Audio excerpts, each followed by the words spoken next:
Bueno, pues yo creo que ya estamos listos, Jorge. A ver, bien encuadrados ahí.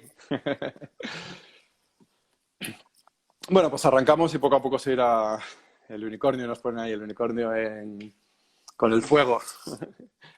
Los emojis que más estoy usando. Antes eran corazones y flechazos de Cupido. Sigo usando este un montón, porque como sabes, bueno, ahora contaremos, pero seguimos ahí en Cupido a tope. Pero ahora salen muchos de estos otros, ¿no? He pasado, he pasado de estos a estos, ser mi favorito. Jorge es menos de muñecos. Bueno, pues nada, lo primero de todo, como sabéis, estamos haciendo esta serie de vídeos con la campaña Unicornio en cuarentena. Estoy contando mi startup Social Wow y lo estoy contando todo en las redes sociales. Cada día intento poner contenidos interesantes sobre todo lo que voy avanzando y sobre cómo crear una startup o un negocio al fin y al cabo, porque creo que ayuda a mucha gente que va a tener que reinventarse y dar una vuelta a sus negocios. Y esto lo combino con entrevistas con gente interesante. Hasta ahora hemos traído a Tom Horsey, a Jesús Alonso y ahora tenemos aquí a Jorge Fields que nos va a contar un poquito todo lo que ha hecho. Os recuerdo, he puesto en LinkedIn un mensaje diciendo que me recomendéis gente que queréis que entreviste. He puesto todos los temas que tenemos, talento, inversión, estrategia, cultura corporativa, de todo lo que voy a tocar en estos días. Tengo trabajo, como veis, y así que nada, recomendarme gente, poner ahí y les invitaremos a ver si les apetece participar. Me voy a poner aquí más luz. Habéis visto qué profesional, ¿eh? Que me coloco aquí. Mira, mira, mira. Mira, mira, mira. Y ahora ya, perfecto. Vale, pues yo creo que con esto empezamos. Primero de todo, Jorge, ¿quién es? Hago una presentación yo y luego nos cuentas tú lo que has hecho, ¿no? Ajá. Jorge le conocí hace ya, bueno, 3 años o así, 4 años. Y nos conocimos en Citybox, concretamente, en un proyecto que estábamos lanzando juntos. Y bueno, yo diría que él es un emprendedor en serio, un emprendedor nato, que está siempre pensando en qué cosas nuevas lanzar, ¿no? Lo que más me gusta de Jorge y lo que más me llama la atención es su polivalencia. Es un tío capaz de aprender de un montón de cosas diferentes y sobre todo que esa cosa que coja pues lo lleve a muy buen nivel. Él es abogado de formación, que nadie lo diría y a veces te salta con temas legales que alucinas, pero diría que es experto en marketing, ha trabajado mucho en talento con una empresa que tuvo y bueno, sobre todo muy vinculado a las startups, ahora también invirtiendo dentro de Cupido.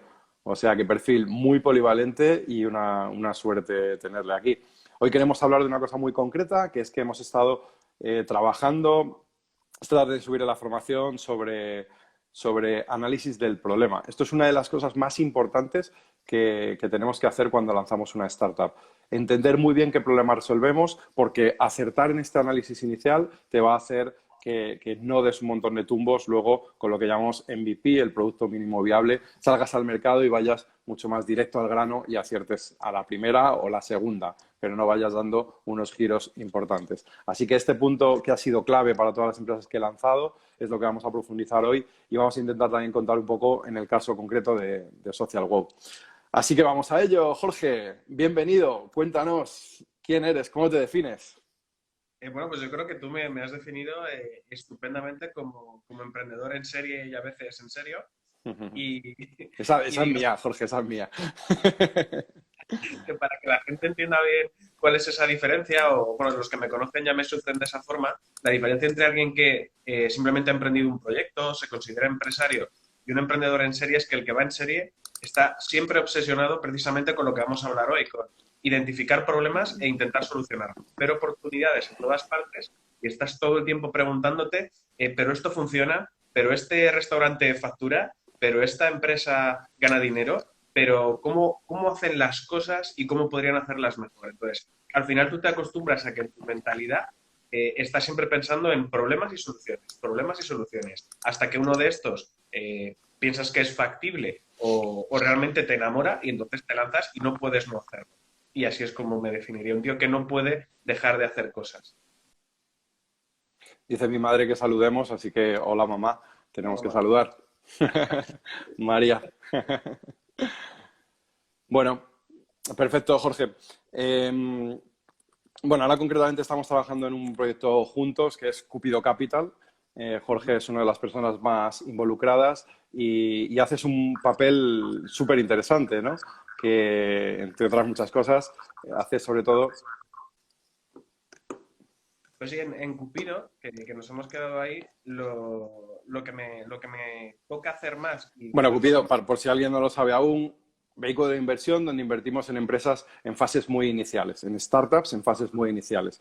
Entonces, apostamos cuando nadie aún está apostando por los proyectos. Vamos así de locos, somos 22 inversores, todos emprendedores, y cada uno hacemos una parte un poco de todo el proceso. Jorge, como decía, pues hace esa parte inicial del primer análisis, ¿no? ujú, sí, que es básicamente ver todas las ideas de todo el mundo, lo cual es como súper estimulante.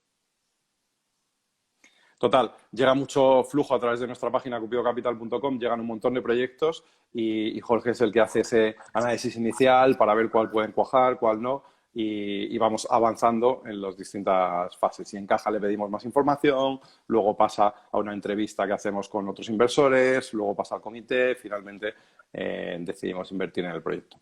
Así que bueno, esto es la aventura y vamos al tema que nos compete. Jorge. Ujú.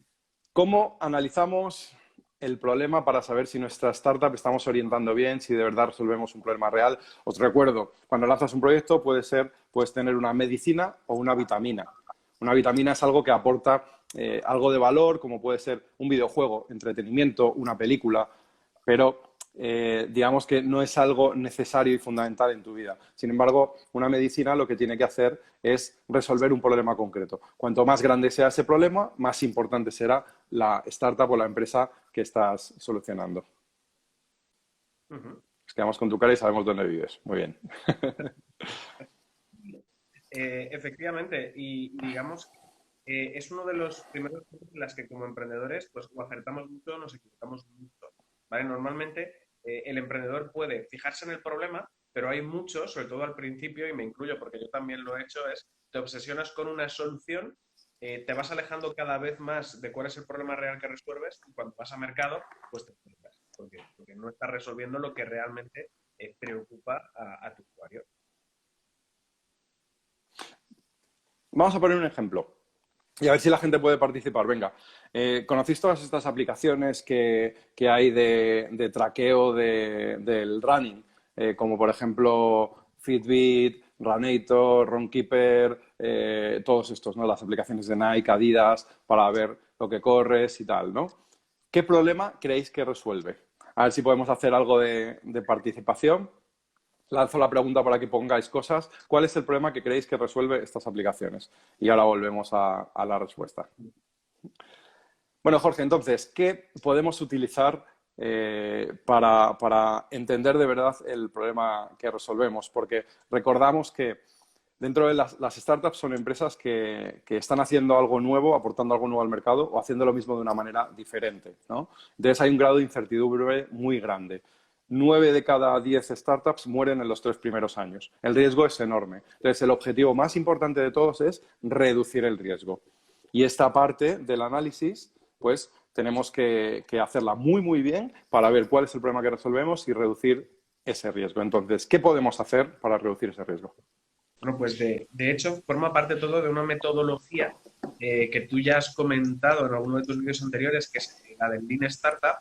Pues hay una parte específica del Lean Startup que se llama Customer Discovery y que para mí realmente es la piedra angular de todo el modelo Lean. Que al final lo que supone es que tenemos que salir fuera del edificio, como decía Steve Blank, y empezar a conocer y a tener interacciones con tus usuarios para entender realmente qué les preocupa para poder diseñar una solución que a ellos realmente puedan adquirir, comprar, disfrutar o usar, ¿vale? ¿Cómo se hace esto? Pues generalmente, bueno, hay diferentes fases, ¿vale? La primera es la de tener claras cuáles son esas hipótesis, cuáles son esas preguntas que tú quieres resolver. Es decir, saber si las personas, el futuro cliente tuyo, tu mercado, llámalo X, tiene una serie de problemas y son problemas de verdad, ¿vale? Y tenemos que estar seguros de que ese problema que nosotros intuimos realmente existe y sacar pues toda la información posible que podamos. ¿Cómo se va haciendo esta primera fase de encontrar esas hipótesis? Pues normalmente tú cuando empiezas y tienes esa intuición, empiezas a recabar un montón de información de análisis de mercado, de cosas que hayan visto otros, de noticias que hayan salido, y empiezas a darte cuenta de que hay algo que no funciona. Pues, por ejemplo, en el caso de Social Wow, pues claramente parece que la mayoría de las empresas que van mal, pues normalmente no tienen un plan de marketing, que las pymes no hacen demasiado marketing. Entonces tú ya vas viendo que por ahí hay algo que no está funcionando. Ujú. Entonces pones una hipótesis, que por ejemplo en este caso podría ser, las pymes no son capaces de hacer marketing. Subhipótesis uno porque el equipo que tienen no es lo suficientemente técnico. Subhipótesis 2 porque no tienen recursos para poderse pagar a alguien que sea realmente bueno. Y eso podría ser una hipótesis. Pero claro, esto tú te lo puedes creer o puedes ir al mercado a descubrirlo. ¿Verdad, Isma? Totalmente. Y se hacen entrevistas. Mira, han puesto ya algunas respuestas a esta pregunta que hemos hecho antes. Seguimos ahora con esta conversación. Decía, las aplicaciones de traqueo del running y demás, ¿no? ¿Cuál es el problema que resuelven? Pues efectivamente, por ejemplo, Javi ha puesto tener detalle de tus métricas, ¿no? Y eso es lo que pensábamos todos. Eso es lo que creíamos, ¿no? Entonces empezaron a salir aplicaciones cada vez más complejas. Las startups que salían decían, te voy a medir el desnivel y te mido los pasos y te mido un montón de elementos, ¿no? Hasta que realmente llegó, creo que fue Runkeeper, que dijo, la gente, el problema que resuelvo no es medir, no es tan importante en tu vida saber el desnivel que has tenido o saber el número de pasos que has dado, ¿no? Eso de verdad no es tan importante en tu vida. Lo que realmente sirve estas aplicaciones es para motivarte. Y entonces Runkeeper metió el elemento social y metió compartir la foto en las redes sociales. Y adivinar una cosa, ¿qué foto compartes? Cuando has corrido 20 kilómetros y estás exhausto en el parque y te pones ahí tras haber corrido 20 kilómetros, ¿no? O el día que te has hecho daño en la pierna y a los 500 metros has tenido que parar. Hay una parte de ego, hay una parte de motivación, hay otra parte de compromiso social, pero al final el tener este elemento social donde compartes tus métricas con los demás, lo que hace es que te hace como un compromiso que te hace mejorar y mejorar y mejorar. El que entendió de verdad cuál era el problema fue el que se llevó la mayor cuota de mercado y ganó a todos los demás que desde una perspectiva más de ingeniero estaban pensando que esto se trataba de tener más datos en la aplicación. Este era el problema que resuelve, ¿no? Es un ejemplo concreto de cómo se puede hacer, ¿no? Entonces decía Jorge que concretamente como os he dicho, voy a lanzar mi propia startup Social Wow, lo estoy haciendo durante todos estos días y quiero contaros todo el progreso y todo lo que vamos avanzando, ¿no? Entonces, en este caso, quiero que hablemos también de Social Wow. Social Wow es una agencia de marketing y digitalización para pymes, para pequeños negocios. Y entonces nosotros nos preguntamos, primero, ¿quiénes son nuestros clientes o nuestros usuarios? ¿Para quién estamos haciendo esto? Jorge.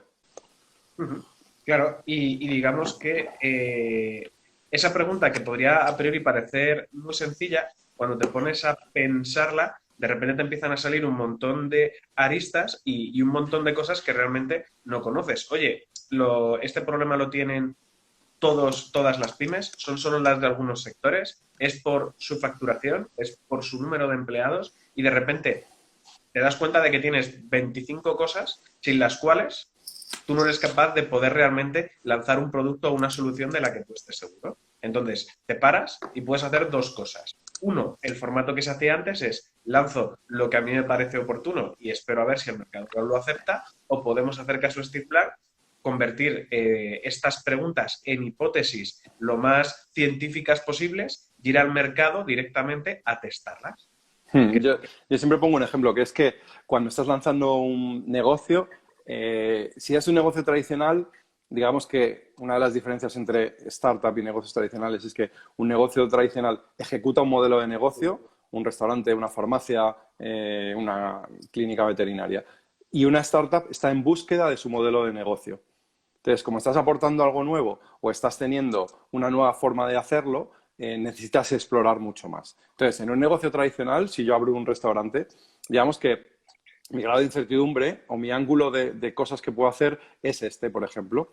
Yo puedo decir, quiero hacer un chino, un asador, un italiano, un tal, el estilo. Quiero que sea comida rápida, luego la calidad, el barrio, tomas una serie de decisiones. Pero hay muchos ejemplos, hay mucha información de cómo está haciéndolo otra gente y puedes analizar y demás, ¿vale? Entonces, eso es el grado que tienes de incertidumbre o de posibilidades de enfocar tu negocio. Cuando vas a una startup, te encuentras esto, que no tienes ni idea ni por dónde empezar. Cuando BlaBlaCar empezó en el mercado, que es compartir coches entre particulares, no sabían, por ejemplo, si cobrar al conductor o a los pasajeros.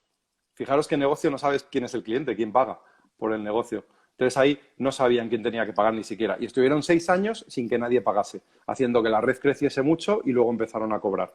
Entonces, con toda esta incertidumbre, si tú lanzas al mercado, es como una moneda al aire, es una lotería, no tienes ni idea de si vas a acertar. Haces un producto, le das un enfoque con tu visión y tal.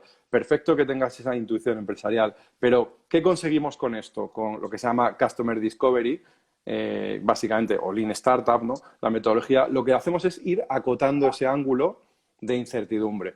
Entonces, lo que intentamos hacer es, en esta fase tan inicial, entender muy bien el problema. Si tienes los cascos, Jorge, por favor, píllalos porque se oye un poquito y es siempre incómodo. Voy a por ellos. Venga, pues yo sigo aquí rajando. Ya sabes que sabéis todos que eso no me cuesta.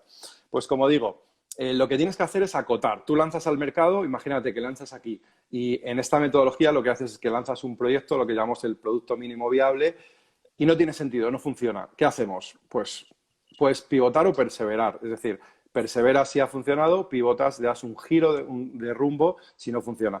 Y creas otra cosa nueva. Vuelves a desarrollar, vuelves a hacer marketing, pasan 2 o 3 meses, sales al mercado y vuelves a probar. Y no aciertas y vuelves a hacer lo mismo. Al final se te ha ido 1 año, 2 años y aún no has sabido qué es lo que quiere tu público, ¿no? Entonces, con esto lo que intentamos es entender muy bien cuáles son los problemas que tiene nuestro mercado, que tiene nuestro público.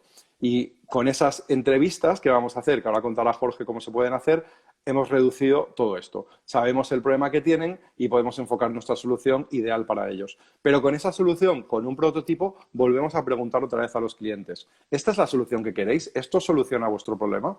Y si es así, tenemos muchas más posibilidades de acertar. Sigue habiendo un rango, un margen de error y una incertidumbre, pero no como cuando...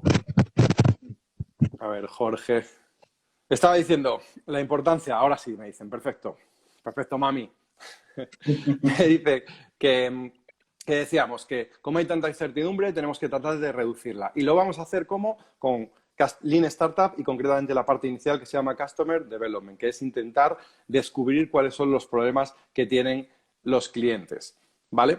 Entonces, caso Social Wow, ¿qué problemas pueden tener las agencias, las pymes a las que nos dirigimos, los pequeños negocios, con respecto a marketing y digitalización? Pues efectivamente lo que veíamos hace un segundito ¿tienen recursos para poder invertir? Que para mí sería, digamos, la primera pregunta, que es ¿por qué no lo hacen? O sea, sí que no tenemos algo medio validado, que es que nos hemos dado cuenta por informes, por recursos, observando que hay una ausencia y las hipótesis que tenemos que hacer es la de ¿por qué esto está ocurriendo? Para poder ver si es posible darle una solución o no. Entonces, para mí la primera pregunta clave es la de ¿por qué no están haciendo marketing? O por qué no están haciendo marketing a partir de X nivel. Y entonces la primera, por ejemplo, hipótesis que me surge es si tienen recursos para poder hacer ese marketing. Oye, pues si apenas llegan a sobrevivir, pues igual no tienen dinero para poder invertir en hacer un marketing. Entonces esa sería una primera hipótesis. ¿Pueden o no pueden pagar? ¿Quieren o no quieren hacerlo?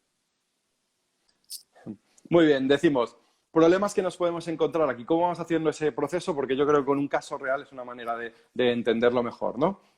Entonces, las pymes no están haciendo marketing o no están teniendo buenos resultados con el marketing, ¿verdad?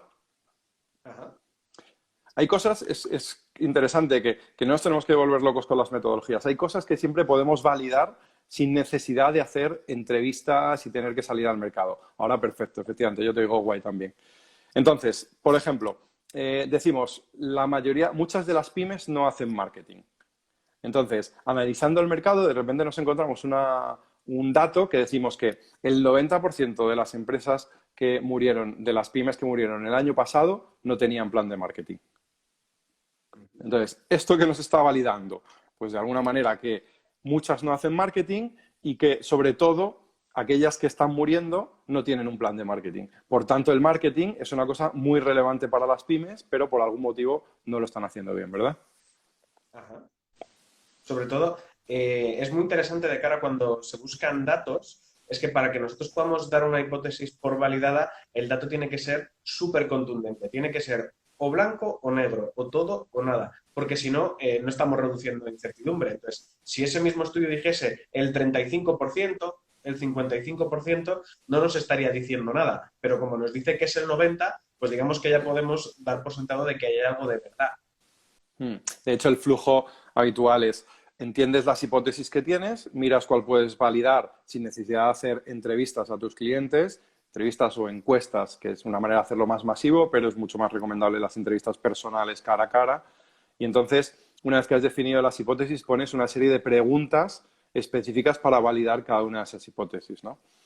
Y es interesante decir desde el principio qué vas a considerar como hipótesis validada o no. En esta línea que dices, si el 80% me dice que sí, que esto es un problema para él, es que el problema es muy grande. Ahora, con un 50%, pues quizá no es suficiente, ¿no? Ujú. Y luego, justo unido a eso, el otro punto en el que muchas veces los emprendedores nos venimos arriba es en el concepto de masa crítica. Es decir, hay veces para determinadas hipótesis que preguntar a 15, 30, 40 personas es suficiente, hay otras veces que con ese número, sobre todo si tu perfil de usuario de cliente es muy amplio, que no es suficiente y tienes que conseguir un número de respuestas o de interacciones suficientemente grande como para asegurarte de que es una hipótesis validada y no simplemente pues que le has preguntado a tu padre y tu padre te dice, claro que sí, hijo, eso es fantástico. Sí, yo recomendaba cuando lo hacemos en Demium que hiciese por lo menos 60 entrevistas, entrevistas personales, que son muchas y que es bastante tiempo, pero te va a dar muchísima información para luego ir al grano. Vas a ahorrar, va a ser un tiempo muy bien invertido, ¿no? Y luego si lo puedes combinar con encuestas online donde de manera más masiva te traigan más datos, ¿no? Te validen más datos, pues bueno, estás reforzando aún más esa decisión, ¿no? Ujú. ¿Y por qué te gusta más, bueno, te gusta más hacer entrevistas personales que encuestas online? Depende del tipo de producto y de hecho a mí últimamente lo que me está gustando, ya me funcionó con la última startup, es el siguiente nivel, que es el del mago de Oz, que ya es algo que me alucina. Que es, si tú realmente tienes un producto o un servicio eh, que es, digamos, fácilmente entendible y fácilmente construible, digamos, la parte del front, el poder hacer una web y explicarlo bien, por ejemplo, hay veces que te merece más la pena directamente lanzarlo a mercado, simular que ya lo tienes todo y ver qué ocurre con tus usuarios. Evidentemente ya tienes que tener una serie de experiencias previas y de conocimientos técnicos de cómo hacer una buena campaña en Facebook Ads, por ejemplo, en saber que la landing o la web que estás haciendo te va a convertir bien, es decir, que no va a haber ningún problema, pero tú directamente lo lanzas al mercado y de forma muy, muy rápida y muy ágil y obtienes la información más crucial, que al final es la de si el usuario estaría dispuesto a comprarle. Digamos que ese modelo de simulación se llama Mago de Oz y a mí ya me parece pues lo mejor de lo mejor, porque ahí reduces toda la incertidumbre. Sí, se llama Mago de Oz porque aparentemente está todo montado, pero realmente es mentira, ¿no? Es lo que hacen, por ejemplo, algunas empresas que tenían bueno, por ejemplo, lo hizo Globo. Datos. Sí, si quieres contarle de Zappos. No, no, no, cuenta, cuenta. Pues Globo, concretamente, la entrega a domicilio, existía Just Eat y entregaban comida a domicilio, ¿no? Entonces tenía un montón de restaurantes. Globo quería meter a los mejores restaurantes que no estaban en Just Eat, pero era muy difícil que confiasen en ellos y que un McDonald's negociase y dijese, oye, voy dentro, ¿no? Entonces ellos mismos han contado lo que hicieron y fue Mago de Oz, meter a todos los restaurantes sin decirles nada. Simplemente cuando alguien llegaba y hacía un pedido en McDonald's, el motero de Globo compraba en McDonald's normal y corriente como cualquier persona y se lo llevaba a su casa. Entonces no había ninguna integración, no había ningún acuerdo, ni ninguna comisión, ni nada. Simplemente estaban validando que esto tenía sentido, que había interés y tal. Si hubiesen esperado a tener todos los acuerdos para entrar en una ciudad y tal, habrían tardado mogollón de tiempo. Pero de esta manera pudieron validar que todo el modelo tenía sentido y que la gente quería comprar en esos restaurantes que no estaban en Just Eat. Exacto, al final, como decimos siempre, es esa batalla contra la incertidumbre y la segunda variable siempre es el tiempo. Pues claro, si nosotros tuviésemos todo el tiempo del mundo para podernos dedicarnos a investigar el mercado, pues en vez de ser una startup, seríamos como Kantar y nos dedicaríamos solo a eso. Pero como al final tú lo que quieres es entender rápido qué está ocurriendo y lanzar una solución, porque además el mundo de las startups es muy competitivo y seguro que hay un chino o un americano con la misma inquietud que tú y seguramente tenga más dinero. Entonces también es una cuestión de velocidad. Entonces tú tienes que encontrar mecanismos para ir lo más ágil posible, reducir la incertidumbre y lanzar un producto cuanto antes al mercado. Totalmente. Y hoy en día hay herramientas que te permiten hacer esto de manera súper ágil. En uno de los vídeos que haré, creo que la semana que viene, voy a contar cómo he montado mi página web, cómo he hecho mi logotipo, que me ha costado, pues, lo diré todo, pero creo que 20 euros entre todo, o 30 euros entre todo, y lo he hecho en 3 días. Súper fácil de montar un montón de experimentos y cosas que tengan sentido y funcionen. Cómo he hecho las presentaciones, cómo hago los vídeos y demás. Se pueden hacer cosas muy, muy baratas, ¿no? Y la gente dice, ¿cómo voy a hacer una web poniendo, por ejemplo, coges los productos de tu competencia, los metes ahí y tiras para ver si tiene interés? ¿Cómo vas a hacer eso, no? Eso no es lícito. Bueno, realmente tú puedes hacerlo de muchas maneras, pero normalmente cuando te diriges a B2C, al mercado de cliente final, no a empresas, el mercado es enorme. Si vendes por Internet tienes millones de usuarios posibles, ¿no? Entonces, es verdad que aunque algunos 100 tengan una experiencia regular, no es tan grave para tu negocio y tú has adelantado un montón que te va a ayudar a luego ir muchísimo más rápido, ¿no? De hecho, fíjate, en los modelos B2B yo tengo una pequeña batallita de cómo no hacer las cosas, aunque de pura suerte nos acabó saliendo bien. Nosotros en la primera startup en Taletán teníamos un software de recursos humanos como súper avanzado, ¿vale? Cuando todavía no lo teníamos montado. Entonces yo leí en algún sitio, oye, hay que preguntar a tu cliente. Entonces escribí por LinkedIn a los directores mundiales de todas las multinacionales, yo con 20 años y sin ni idea de nada de cómo funciona el mundo.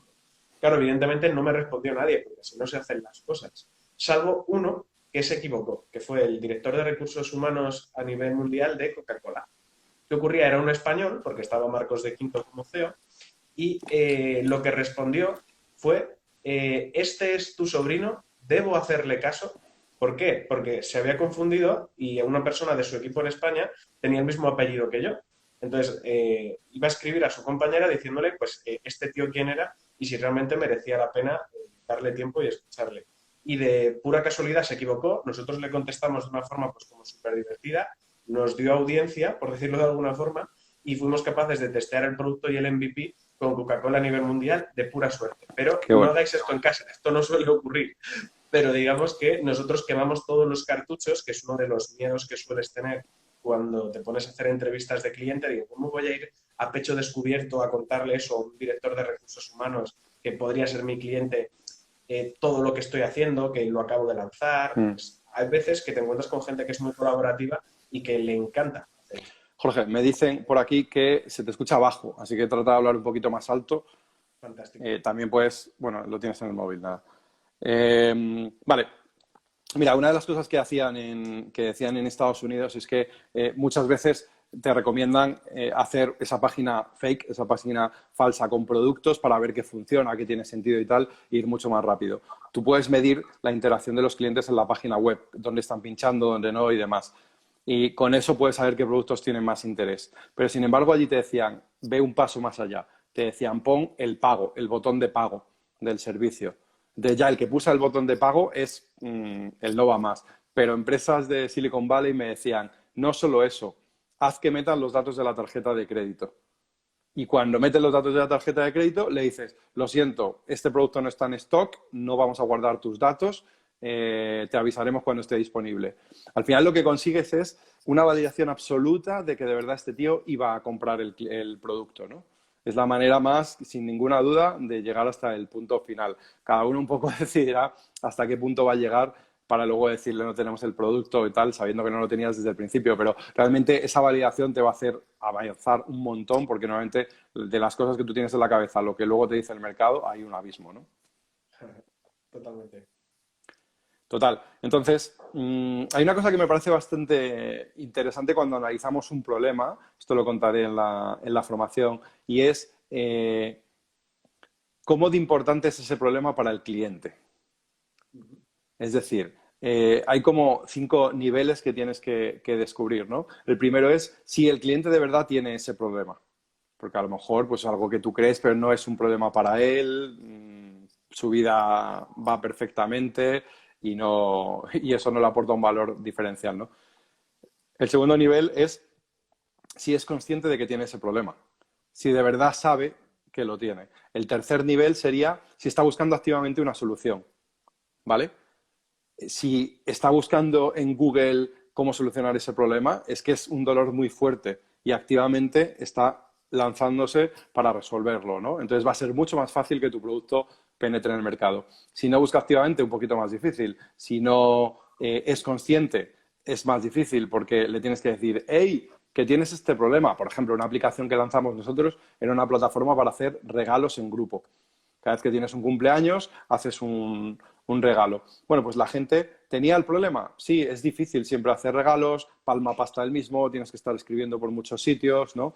Pero la gente no era consciente de que era un problema. No había búsquedas en Google diciendo encontrar plataforma para hacer regalos. Entonces les teníamos que ir a Facebook y decirle con anuncios, oye, que si tienes un cumpleaños, puedes montarlo con nuestra plataforma.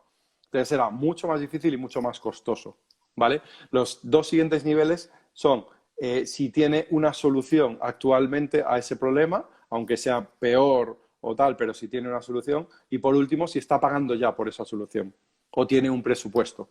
Si vas, por ejemplo, te diriges a empresas y traes un servicio nuevo, yo qué sé, un servicio para que tus empleados estén relajados y felices y masajes y no sé qué.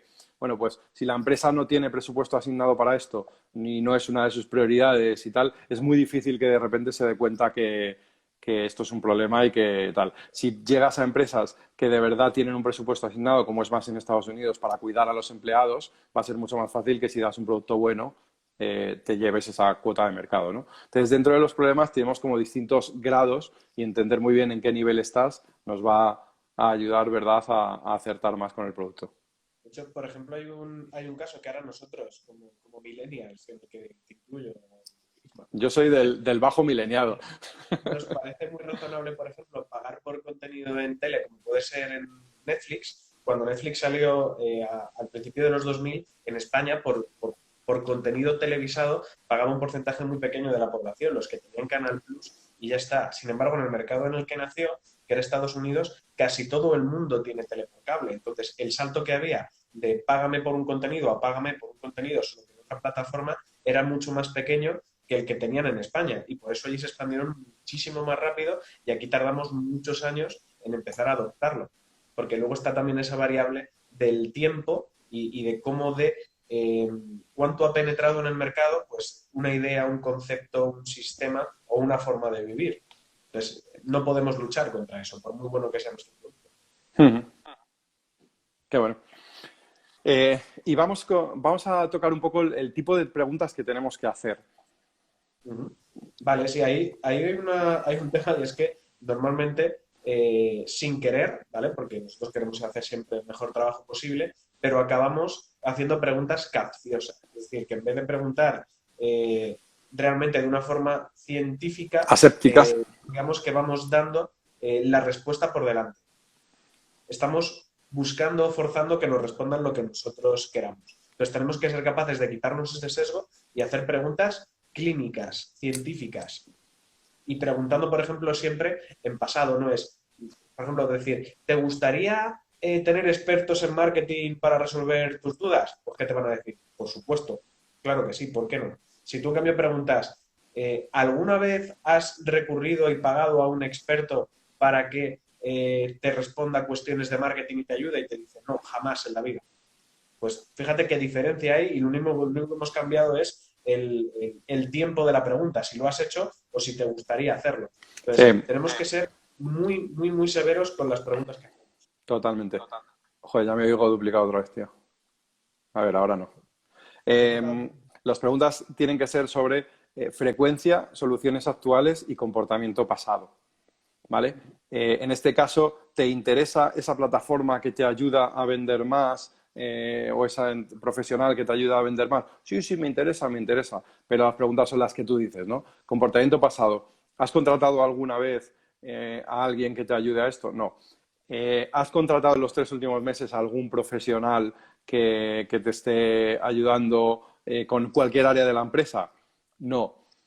¿Pagas por alguna aplicación de conocimiento adicional de expertos, No, pues es muy difícil que este tío vaya a ser un cliente tuyo, ¿no? Sin embargo, la respuesta, la pregunta directa de si te interesa, te ayudaría o incluso si comprarías, la intención de compra es de las cosas más difíciles de predecir, ¿no?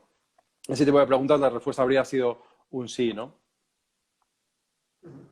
Y claro, digamos que puedes meterte en un lío muy grande si no haces las preguntas correctas, porque te vas pensando que has reducido incertidumbre, te pones a lanzar producto y luego te das cuenta de que no. Y es Fíjate, yo cuando estaba en Demian Startups cogíamos talento individual, hacíamos los equipos, buscábamos ideas de negocio. Cuando le gustaba la idea al equipo, arrancábamos el proyecto y empezábamos a lanzarlo. Mi objetivo era, en el menor tiempo posible, conseguir que el proyecto tenga un equipo equilibrado, con un producto en el mercado, facturando y con inversión. En el primer año, el primer batch, esto lo conseguí en 12 meses. Y mi obsesión era ir reduciendo este tiempo. Y esta estrategia de Lean Startup y Customer Discovery fue lo más importante de todo para reducir ese tiempo. Cuando empezamos a acertar, primero no hacíamos entrevistas y era un disparo al sol. Luego empezamos a acotar muchísimo más y a reducir esos tiempos, pues como 2 meses cada vez, cada convocatoria bajábamos 2 meses. Y luego hubo proyectos que en solo 3 meses habían conseguido inversión, tenían producto, equipo y estaban en el mercado. Era increíble. Y fue porque acertamos un montón con esas preguntas, ¿no? Entonces, no solo es hacerlo, sino que hay que hacerlas bien, porque cuando empezamos a hacerlas, hacíamos preguntas, como dices, capciosas, tratando de convencer. Cuando hacemos una entrevista estamos vendiendo y no es un momento de vender, es un momento de entender. Tienes que ser muy aséptico con las preguntas para que extraes la mayor información, ¿no? Sí, y digamos que luego ya el siguiente nivel está precisamente el a quién acudes, ¿vale? Normalmente tú cuando empiezas a lanzar, pues vas a por la gente que conoces. ¿Qué ocurre? Que como existe una relación anterior, pues esa persona lo que quiere es agradarte, porque pues, si ya era tu amigo, no va a querer dejar de ser tu amigo. Entonces es muy complicado, salvo que tengas amigos muy locos como yo, que te digan esa idea amigo mío, no va a ninguna parte. Lo normal es que la gente te intente animar, se ponga a intentar darte sus soluciones, te intente ponerse de tu parte. ¿Vale? Mm, Tienes que ser muy claro y decirle, oye, háblame, dime toda la verdad, dime solamente aquello que tú realmente pienses y digamos que la mejor ayuda es que reduzcamos incertidumbre, no que me des la razón, porque muchas veces conseguir que la respuesta sea un no absoluto también te ayuda mucho a poder seguir avanzando. mm. Total. Hay algunas preguntas en las que la gente son buenas y otras no. Mira, tengo aquí una lista bastante interesante. Cuando haces entrevistas, la gente es buena quejándose de problemas. En España, especialmente, somos muy buenos en eso. Describiendo cómo realizan actualmente las tareas, diciendo si les gusta o no un producto, algo que les puedas enseñar, diciendo qué partes de un producto no entienden, comparando un producto o diciendo por qué eligieron un método determinado para hacer algo, ¿no? O sea, como es del pasado, de cosas que de verdad te pueden aportar información muy buena. Pero no son tan buenos o no somos tan buenos en eh, Predecir. predecir el comportamiento futuro. Si tengo esta solución, pues la contratarías, ¿sabes? Intentar predecir qué le gusta a otras personas, todos te van a decir, pues eso funciona fenomenal, porque no sé qué, no sé cuánto, ¿vale? Diciendo si van a pagar por algo, la intención de compra, es difícil que lo sepan también, ¿no?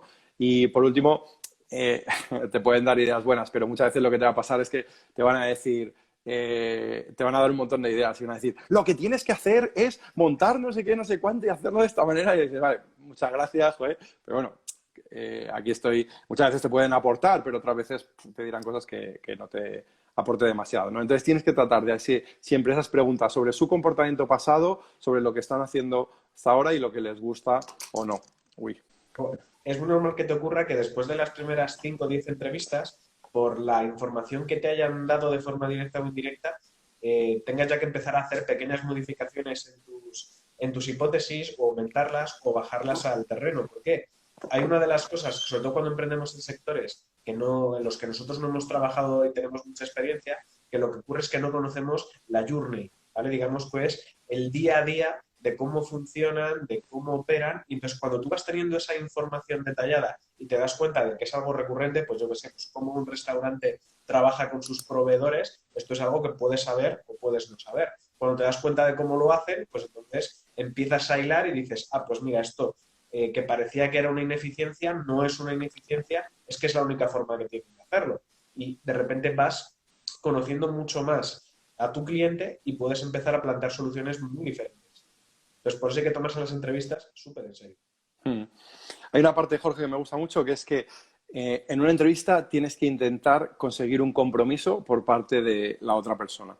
Este compromiso puede ser de tiempo, dinero o reputación. Es decir, si yo os digo ahora mismo, estoy lanzando una nueva startup, que lo que hago es conseguir iPhones 11 por 300 euros. ¿Te interesa? Ah, sí, me encanta, me encanta. Perfecto. ¿Quieres uno? Déjame una señal de 100 euros.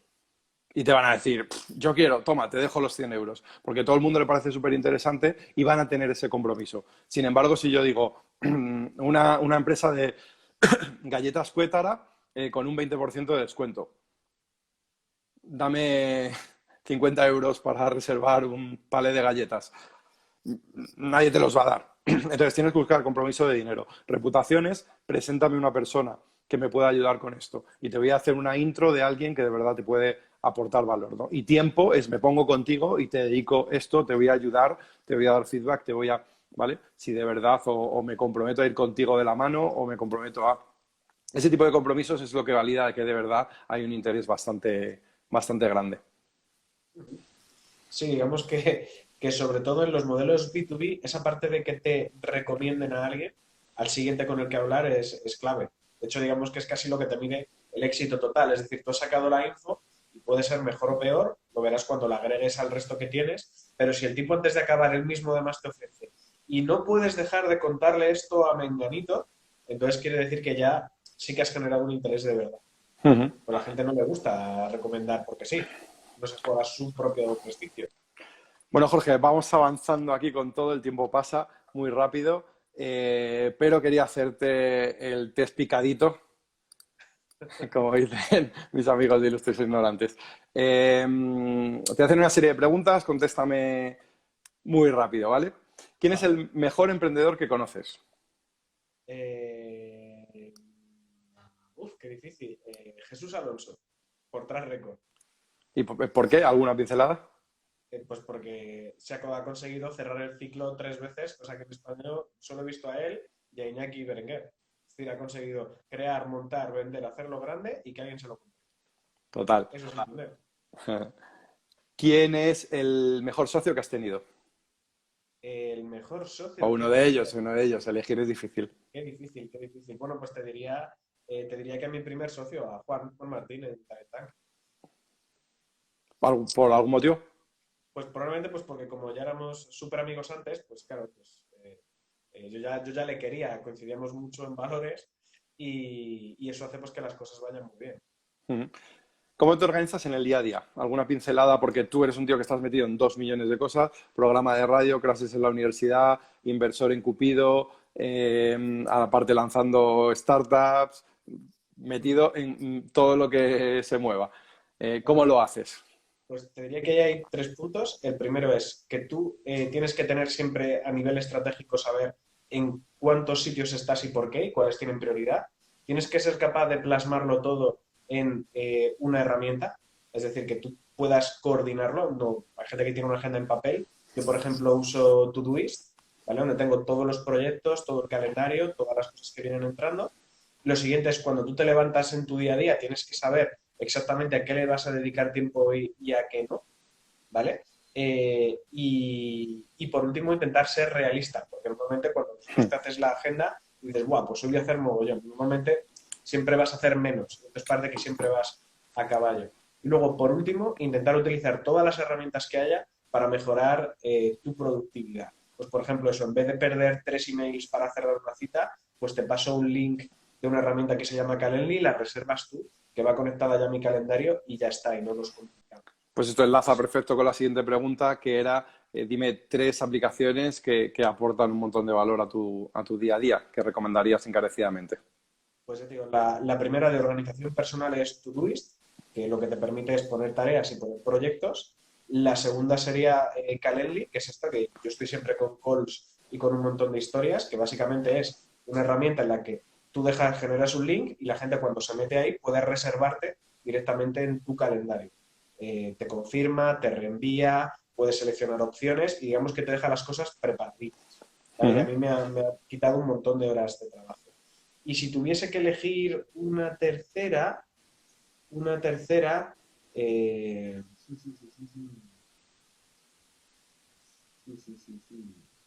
pues hombre, cuando ya estás en harina, los CRMs, que a mí es algo que me apasiona. Entonces, Lo tener un muy pensaba. buen CRM, ya sea para las cosas personales como para las cosas empresariales, es fundamental. Y ahí, bueno, el que más me gusta es HubSpot. CRM es una herramienta de gestión de clientes que te permite, la mayoría de ellos, automatizar un montón de procesos. Nosotros en Cupido, todos los proyectos que se registran están con un chatbot, un bot virtual que te hace preguntas en función de lo que vas contestando, te pregunta unas cosas u otras.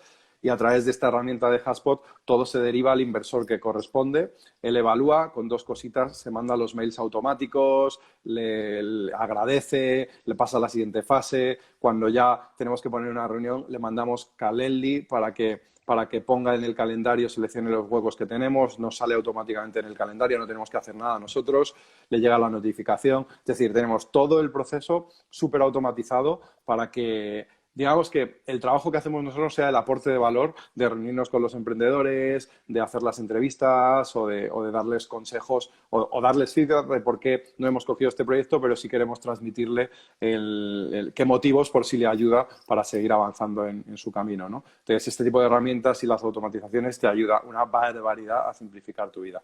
Vale, vamos con la siguiente, ya casi vamos terminando. ¿Un libro, Jorge, que nos recomiendes?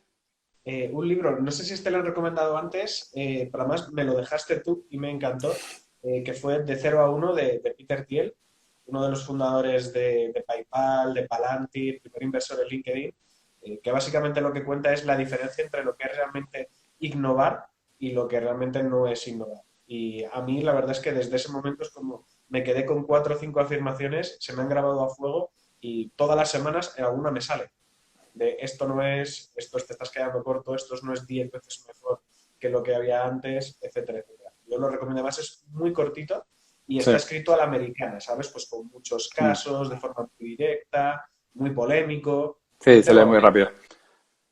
Me dice mi amiga Irena de Arte La Chula que si podemos escribirlo, sí, luego ponemos un poco. De hecho, voy a hacer como un resumen cuando cuelgue el vídeo de las cosas más interesantes que hemos comentado para que las tengáis ahí a mano, ¿vale?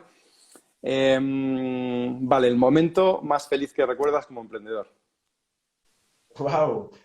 Pues mira, no sabría si poder decirte uno. Ahora te diría que el motivo por el que soy emprendedor es porque la sensación más guay que puede haber en el mundo mundial, equivalente a meter ese gol en la final de la Champions, es cuando acabas de lanzar tu producto y lo ves cristalizado y ves que alguien lo usa y le gusta. Entonces es como, eso es un subidón, una adrenalina, que es lo que hace que tú quieras emprender una y otra vez y lanzar cosas una y otra vez. Entonces, esa sensación es la que voy persiguiendo todo el tiempo y es lo que me hace feliz. Entonces, no sé si es lo más feliz, pero lo que es cierto es que es lo que más quiero vivir todo el tiempo. ¿Vale? Qué Porque bueno, vender tu compañía la vas a vender una, dos, tres veces en tu vida, pero esa sensación de lanzar cosas puedes hacer una a la semana, así que.